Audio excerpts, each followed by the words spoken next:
Hi, Warren. Hi, Charlie. My name is Carrie, and this is my daughter, Chloe. She's 11 weeks. It's her very first Berkshire meeting. We're from San Francisco, and we have a question on employment for you.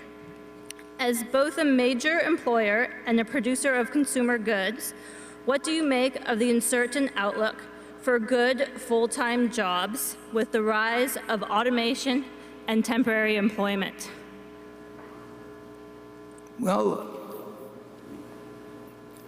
if we'd asked that question 200 years ago, and somebody said, with the outlook for development of farm machinery and tractors and combines and so on, meaning that 90% of the people on farms were going to lose their job, it would look terrible, wouldn't it? But our economy and our people, our system, has been remarkably ingenious in achieving whatever we have now, 160 million jobs, when throughout the period ever since 1776, we've been figuring out ways to get rid of jobs. That's what capitalism does, and it produces more and more goods per person.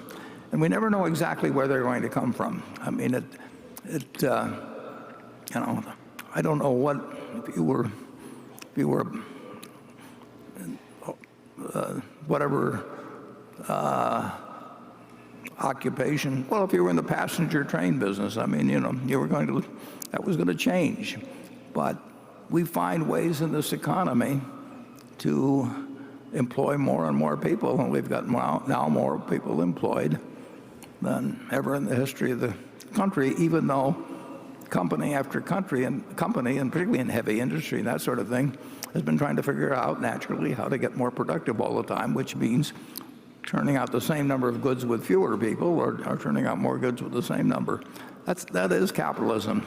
I don't think you need to worry about American ingenuity running out.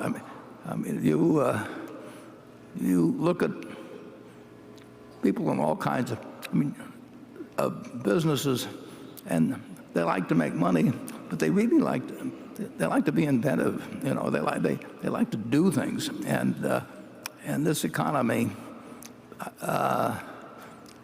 it works. It will continue to work, and it's very tough in certain industries, and there will be dislocations. We won't be making as many horseshoes and that sort of thing when cars come along and all of that. But we do find ways now to employ whatever we're employing, 155, whatever it is, million people, and supporting a population of 330 million people, when we started with 4 million people, with 80% of the labor being employed on farms. So this system works, and it will continue to work. And I don't know what the next big thing will be. I do know there will be a next big thing. Charlie? Well, we want to shift the scut work to the robots to the extent we can. That's what we've been doing, as Warren said, for 200 years. Nobody wants to go back to being a blacksmith or scooping along the street, picking up the horsemen or whatever the hell people used to do. We're glad to have that work eliminated. And a lot of this worry about the future comes from leftists who worry terribly that the people at the bottom of the economic pyramid have had a little stretch when the people at the top got ahead faster. That happened by accident because we were in so much trouble that we had to flood the world with money and drive interest rates down to zero. And of course that drove asset prices up and helped the rich. Nobody did that because they suddenly loved the rich. It was just an accident, and it will soon pass. We want to have all this productivity improvement, and we shouldn't worry a little about the fact that one class or another is a little ahead at one stretch.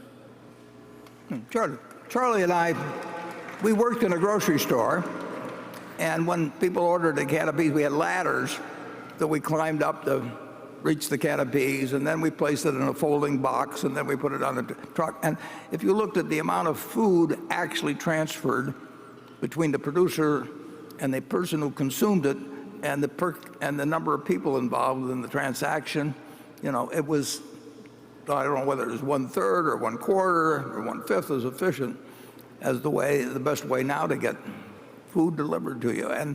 And The food was worse.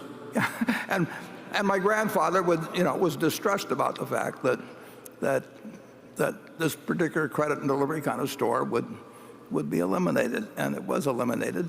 But society It's progressed. coming back. Pardon? It's coming back. It's coming back, but more efficiently. Yeah. Anyway, we've seen a little creative destruction, and frankly, we're glad that it freed us up to go into the investment business. It worked out better for us.